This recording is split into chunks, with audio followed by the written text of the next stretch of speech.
bienvenue à moi, Montréal, et la poule joyeuse. Aujourd'hui, je suis tellement heureuse parce qu'on est avec Serge Marquis. Et je suis très heureux aussi, vraiment, profondément. Merci, nous.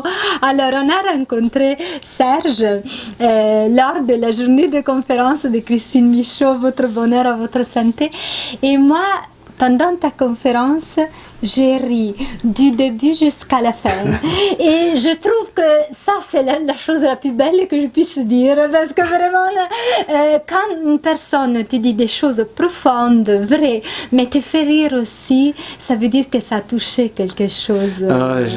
Merci, parce que c'est aussi un des objectifs. Moi, je me suis toujours dit que j'avais beaucoup appris au cours de ma vie dans le rire, à travers des personnes qui me faisaient rire.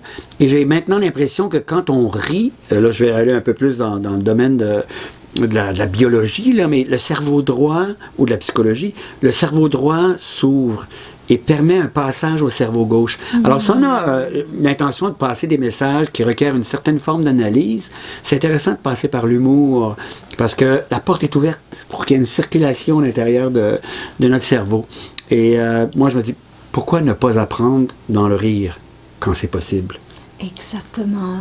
Et c'est pour ça que moi, j'ai ri aussi en lisant ton livre Pensouillard, le hamster. Alors, j'ai lu cette version avec les illustrations qui sont vraiment très drôles. Gilles Rapaport est l'illustrateur. Je vais juste glisser un mot parce que c'est un homme extraordinaire. Gilles, un homme un peu timide, mais avec une plume, en quelques coups de crayon, il nous fait un dessin qui est percutant, drôle, et où on se reconnaît, et il passe un message clair, paf. Alors, j'aime beaucoup ce qu'il fait, et j'ai eu le privilège de travailler avec lui, ce qui a été extraordinaire. Et alors, le titre, c'est Pensouillard le hamster. Alors, présentons le hamster. Oui, présentons cette petite bête qui tourne dans notre tête sans arrêt, jour et nuit. Je dis toujours, c'est aussi un animal nocturne, même il tourne parfois beaucoup plus la nuit chez certaines personnes, et qui nous rend la vie pénible. En fait, c'est une métaphore de notre ego. C'est-à-dire que constamment, à l'intérieur de nous, il y a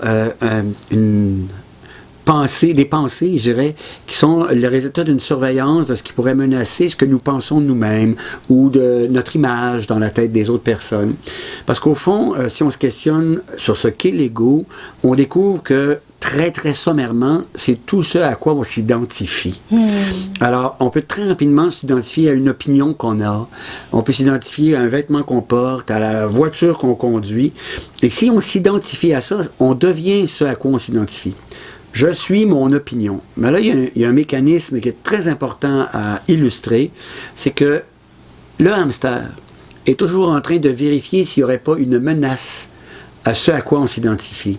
Par exemple, si je m'identifie à un travail que j'ai fait, parce que c'est une autre chose possible, on peut s'identifier au travail qu'on fait, et que quelqu'un fait un commentaire négatif à propos de notre travail, on ne le perçoit non plus comme un commentaire à propos du travail, mais à propos de ce que nous sommes, parce qu'on s'est identifié au travail. Et là, le cerveau ne fait plus la différence entre la perception d'une menace à la survie et la perception d'une menace à notre ego, c'est-à-dire ce à quoi on s'est identifié. Si quelqu'un fait un commentaire négatif à propos d'un travail qu'on a fait, le cerveau va le percevoir comme une menace à notre survie et va déclencher la réaction de lutte ou de fuite. Donc, on va entrer dans un mode de combat, on va vouloir, et là, les conflits vont apparaître avec la personne qui aurait pu faire des commentaires négatifs, ou de fuite, on va vouloir s'en aller, ne plus travailler sur ce projet-là, etc., etc. Alors, le hamster, toute la journée, est en train de tourner toutes sortes de choses autour de « Ah, pourquoi j'ai dit ça ce matin? Qu'est-ce qu'on va penser de moi? Ah, j'ai ça à faire demain, j'y arriverai pas, je suis pas assez bon, je suis pas assez bonne, je suis pas assez beau, je suis pas assez belle, ta. » Toujours des choses en rapport avec notre image, parce qu'on s'identifie bien sûr à son image, ou à toutes, j'appelle ça les pelures identitaires, là, à toutes les formes d'identité qu'on a construites au cours de notre vie. Pendant l'adolescence, il y a ce gros risque. Le hamster court terriblement. À l'adolescence, c'est terrible. Puis, plus que jamais, aujourd'hui, avec les réseaux sociaux, on voit que les adolescents peuvent rapidement placer une image, une photo d'eux-mêmes sur Facebook, Twitter, peu importe. Alors, et parce qu'ils s'identifient à leur image, ils attendent des commentaires à propos de leur image. en les likes. Ça, ils attendent ça, c'est incroyable. Et s'il n'y a pas de like, c'est terrible, parce que l'adolescent ou l'adolescente peut, à ce moment-là, croire que, cesser de faire la différence et penser que les commentaires ou l'absence de commentaires, ce n'est pas à propos de l'image, mais à propos de son être, à propos d'elle-même. Autrement dit, on n'a pas aimé mon image, donc je ne suis pas aimable. Il y a même eu, à Québec, il y a eu une épidémie de tentatives de suicide et on a découvert le lien très, très direct entre l'image qui avait été placée sur Facebook et l'absence de commentaires, ou pire encore, les commentaires négatifs à propos de l'image. Parce qu'on sait qu'il y a tellement de commentaires négatifs maintenant. Alors, s'il y a eu identification à l'image, les commentaires ne sont plus perçus comme des commentaires à propos de l'image, mais des commentaires à propos de l'être. On ne m'aime pas, je n'ai pas de valeur, je ne suis pas un être intéressant, etc. Et là, bien sûr, apparaît une diminution de l'estime de soi, apparaît aussi, malheureusement, chez certaines personnes, un état dépressif qui peut conduire à des idées très, très, très, très noires, là.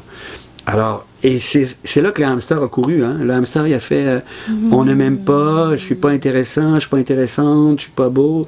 Lors d'une rupture chez les adolescents et les adolescentes, et c'est vrai aussi plus tard, mais c'est très, très fort chez les adolescents et les adolescents, premier amour, hein, et l'évaluation de leur valeur en fonction du regard de l'autre.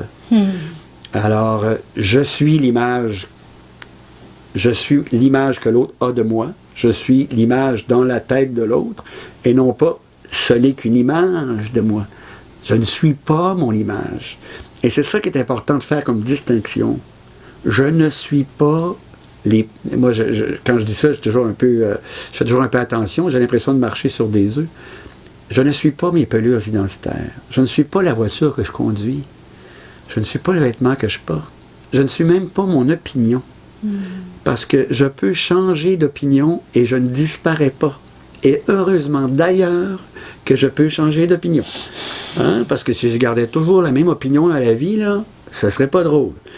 Je change d'opinion quand je suis capable d'écouter une autre personne qui m'apporte une opinion différente et que cette personne-là me permet de dire « Ah, je n'avais jamais vu ça comme ça. » Et là, je viens de changer d'opinion. Je ne disparais pas. Parce que j'ai changé d'opinion. C'est ça qui est extraordinaire. Au contraire, j'évolue. J'avance. Ma vision du monde s'élargit, devient beaucoup plus riche quand je ne suis pas collé à une opinion que je dois défendre à tout prix. La même chose pour une pensée, pour une idée, même pour une croyance. Je vais très très loin quand je parle de ça, parce que le hamster est très actif dans la tête de personnes qui posent des gestes horribles à notre époque. Des personnes tellement identifiées à leurs croyances qu'ils ont l'impression que si leur croyance est menacée, ils vont disparaître. Alors ils font des choses horribles parce qu'ils rentrent en mode lutte ou en mode fuite. Et quand ils rentrent en mode lutte, ben, ils peuvent faire n'importe quoi. Le 11 septembre 2001, moi je pense qu'il y a des gens qui voyaient leurs croyances menacées. Puis ils sont arrivés avec des avions dans des tours. Alors c'est effrayant tout ce qui peut être fait parce qu'il y a eu cette confusion entre ce que nous sommes réellement et ces pelures identitaires qu'on a construites tout au cours de notre vie. Il y a des gens qui arrivent à un certain âge et s'identifient à une maladie, s'identifient à la souffrance qu'ils ont. Et on ne peut pas les soigner. Parce que s'ils perdent leur maladie, ils ont l'impression de disparaître. Parce qu'ils sont devenus leur maladie. J'espère que je suis claire quand je dis ça. Tout à fait. Alors on est incapable de soulager leur douleur parce que leur douleur est devenue ce qu'ils sont.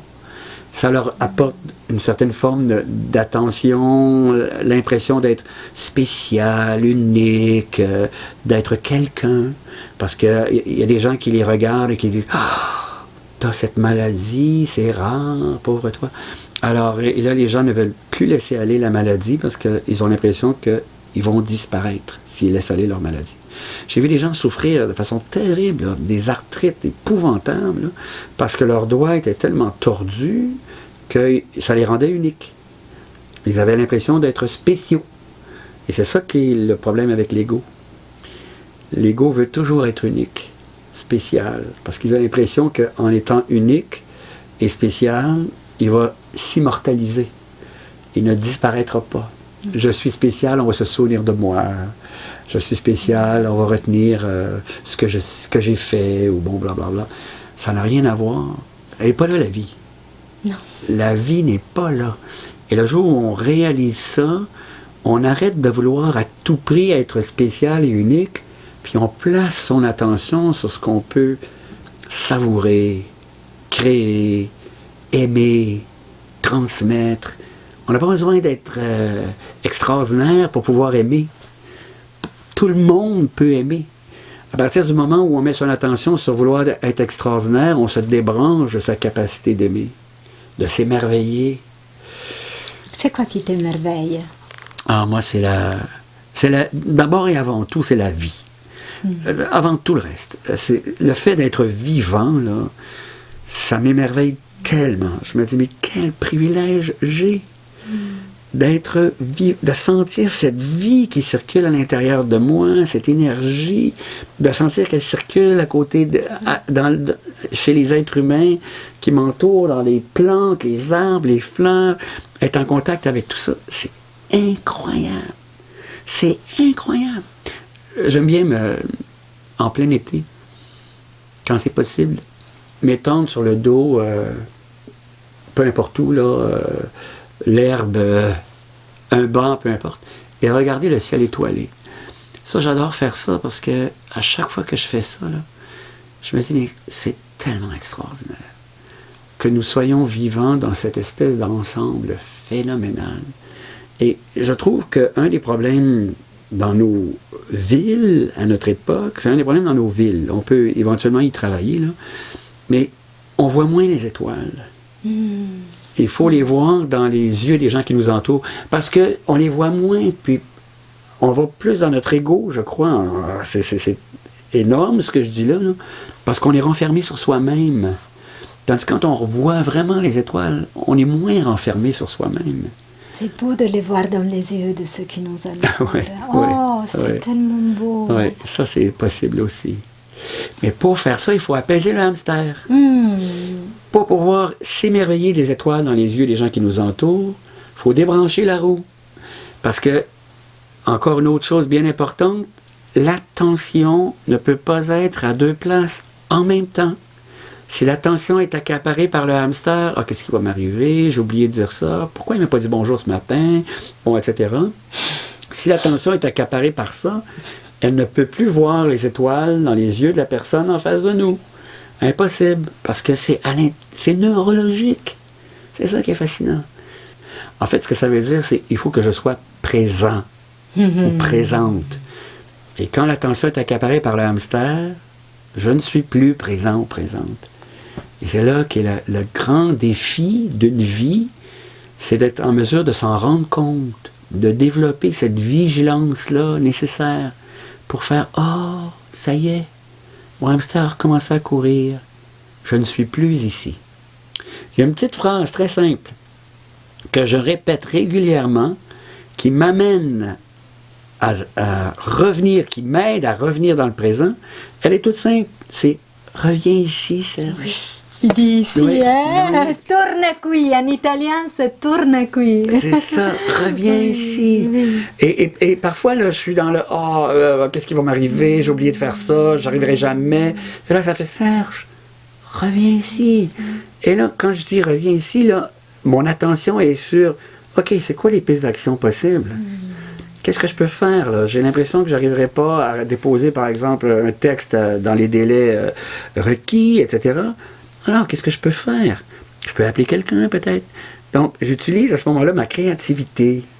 J'utilise mon intelligence, au lieu qu'elle soit littéralement absorbée inutilement par la course du hamster.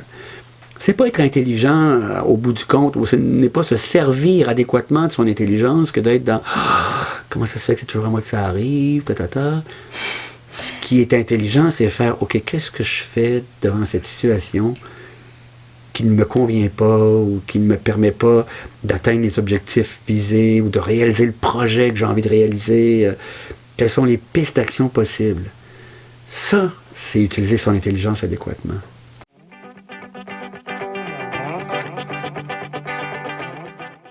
À Montréal, c'est quoi qui te rend heureux? Ça, c'est une question que j'aime beaucoup parce que j'ai beaucoup d'amis qui viennent de l'extérieur de Montréal et d'Europe, des États-Unis aussi. Et quand ils viennent à Montréal, c'est très rare que je parle d'architecture. C'est pas parce que je sais qu'il y a des endroits magnifiques du point de vue architectural à Montréal, ça je le sais. Mais ce dont je leur parle d'abord, c'est de l'âme de Montréal. Je leur dis, vous savez, Montréal a une âme.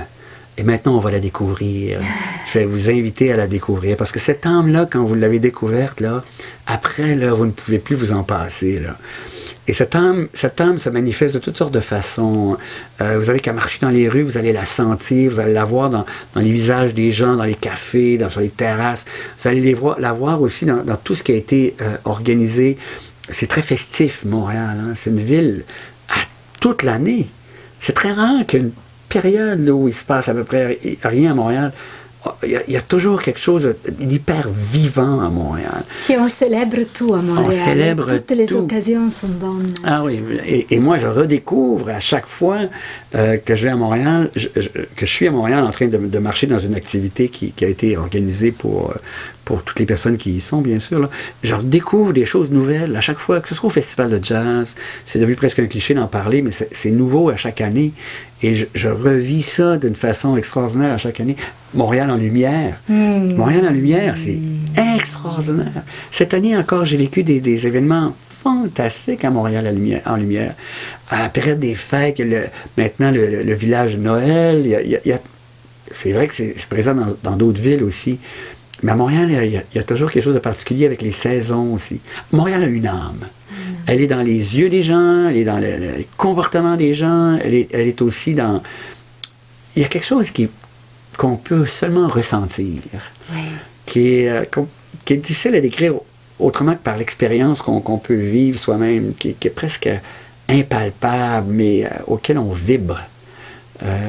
J'ai aimé un mot tout à l'heure qui a été prononcé, c'était le mot énergie, une espèce d'énergie là, qu'on ressent quand on circule dans Montréal et qui nous transporte littéralement, dans laquelle je dirais, on se reconnaît. C'est très important en rapport avec ce que j'ai dit tout à l'heure parce que on n'est même plus de là au niveau de l'identité, là. On est au niveau plus profond. On est au niveau d'une phrase que j'aime beaucoup, qui a été écrite par une femme qui s'appelle Marie de Hennezel, qui a été prononcée par elle. Et la phrase, c'est « Il faut découvrir en nous ce qui ne vieillit jamais ». C'est tellement magnifique. Hein? Et ce qui en nous ne vieillit jamais, là, c'est la capacité de s'émerveiller, c'est la capacité d'aimer, c'est la capacité de savourer, de créer. Ça vieillit pas. Ça. C'est là jusqu'à la fin. Les gens aux soins palliatifs, là, ils sont encore dans leur capacité d'aimer, ils sont encore dans leur capacité de transmettre aussi. Ça n'a pas vieilli, ça. Et Montréal offre la possibilité, à chaque instant ou presque, d'être dans ce qui en nous ne vieillit jamais. S'émerveiller, savourer, aimer. Moi, j'aime bien découvrir aussi plusieurs quartiers de Montréal qui... On traverse la planète. Oui, c'est vrai. À Montréal. C'est extraordinaire, ça aussi. C'est vrai, parce que chacun garde son identité, même s'il y a différentes nationalités, mais chacun garde son identité tout en étant part de la ville. Et on communique avec ça, on connecte avec ça, on s'émerveille devant ce que ces personnes-là peuvent nous apprendre, dans un espace quand même qui est accessible. Alors, on parle maintenant de la poule joyeuse. Oui. Alors, la poule joyeuse, c'est un personnage d'un livre de Luigi Malerba qui, effectivement, chante toutes les heures, qu'elle ait pondu ou pas. Oui. Alors, c'est quand que tu chantes, même si tu n'as pas pondu? Ah, mon Dieu, c'est intéressant parce que quand je n'ai pas pondu, je sais que je n'ai pas perdu ma capacité de pondre. Ça, c'est très important. Parce qu'il y a des gens qui ont l'impression que parce qu'ils n'ont pas pondu ou qu'elles n'ont pas pondu, qu'elles n'ont plus leur capacité de pondre. Et ça, c'est terrible parce que la poule, même si elle n'est pas pondue, elle sait qu'elle va pouvoir pondre encore. Ouais. Et ça, c'est de se reconnecter sur ça qui est important. Le petit livre est magnifique, d'ailleurs, en passant à ce sujet-là. Mais je veux rendre hommage à Rosanna parce que moi, je l'ai adoré. C'est un livre qui est clair, limpide, qui donne des outils aussi... facile à utiliser, simple, pour retrouver en soi la poule joyeuse. Je vais dire ça comme ça. Et ça, c'est tellement important parce qu'on se débranche rapidement de ce qui en nous ne vieillit jamais. Et ça, c'est important parce que j'aime ce lien avec le fait de ne pas avoir pu pondre. Moi, j'ai vu des gens en consultation, je vois des gens en consultation là, qui ont vécu une rupture, par exemple, et ces personnes-là ont l'impression que la personne qui les a laissés est partie avec leur capacité d'aimer. Et découvrent au bout du compte que même si la personne les a quittés, ils n'ont pas perdu leur capacité d'aimer. Elle est encore là, intacte. Ils peuvent encore aimer. Bon, ça prend un certain temps avant qu'ils soient en mesure parfois, un certain temps, parfois ça va plus rapidement, mais de reconnecter avec ça. À partir de l'instant où ils reconnectent avec la sensation claire, le regard très clair sur le fait que, hey, je peux encore aimer. Là, ils s'apaisent, le hamster, ça arrête de tourner. Et là, ils peuvent l'exprimer de toutes sortes de façons, leur capacité d'aimer. Il y en a qui, bon, ça peut être dans une relation avec une autre personne, mais ça peut être aussi à travers du bénévolat, ça peut être le jardinage, ça peut être plein de choses. Alors, et la poule joyeuse, c'est ça aussi. Même si elle n'a pas pondu, là, elle sait qu'elle peut encore pondre. Et que peut-être elle est dans une phase où elle prépare la prochaine ponte. C'est beau, la préparation. Oui. Le temps d'attente. Oui, le temps d'attente, ça c'est important aussi. Oui. Parce que on est dans un monde où on n'attend plus. Ou presque plus. Et c'est triste. Parce qu'il y a aussi du plaisir à attendre. Moi, je dis qu'on est en train de priver les enfants d'un grand plaisir, celui d'attendre. Parce que beaucoup d'enfants, on leur donne tout de suite ce qu'ils veulent. Et ils ne réalisent pas qu'ils peuvent avoir du plaisir à attendre. À rêver d'un cadeau. À rêver d'une surprise. Et que ça, c'est ce plaisir à attendre, ce plaisir à rêver est parfois plus grand que celui qu'on ressent au moment où on reçoit le cadeau, au moment où on a la surprise. Alors, c'est ça. Puis créer, c'est ça aussi. Hein. Il y a toute une préparation à la création. Et pondre, c'est créer. Hein. Alors, il y a tout un temps de... Ça mijote comme un bon plat, ça macère, ça fermente. Et puis tout à coup, c'est prêt. Et là, la ponte arrive. Alors oui, j'aime beaucoup ça, moi, l'idée de la poule joyeuse, parce qu'elle reste consciente de sa capacité de pondre. Je viens de piger une citation, et c'est de Laurence Durel, un auteur, un écrivain dont j'aime beaucoup les travaux. Et ça dit « Une ville devient un univers lorsqu'on aime un seul de ses habitants ».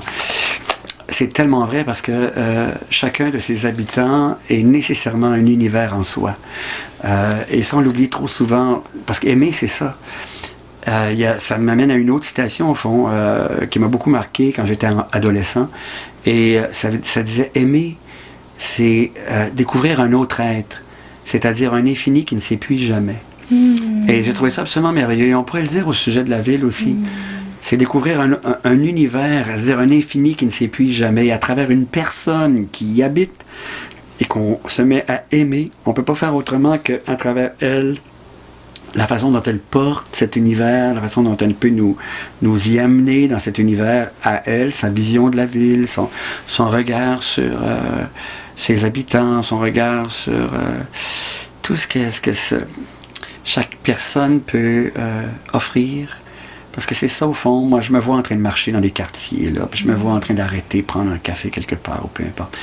Et à chaque fois, c'est toujours cette espèce d'entrée dans l'univers de cette personne-là, et dans la capacité que j'ai à l'intérieur de moi d'aimer, et la possibilité que j'ai de la laisser s'exprimer, tout simplement.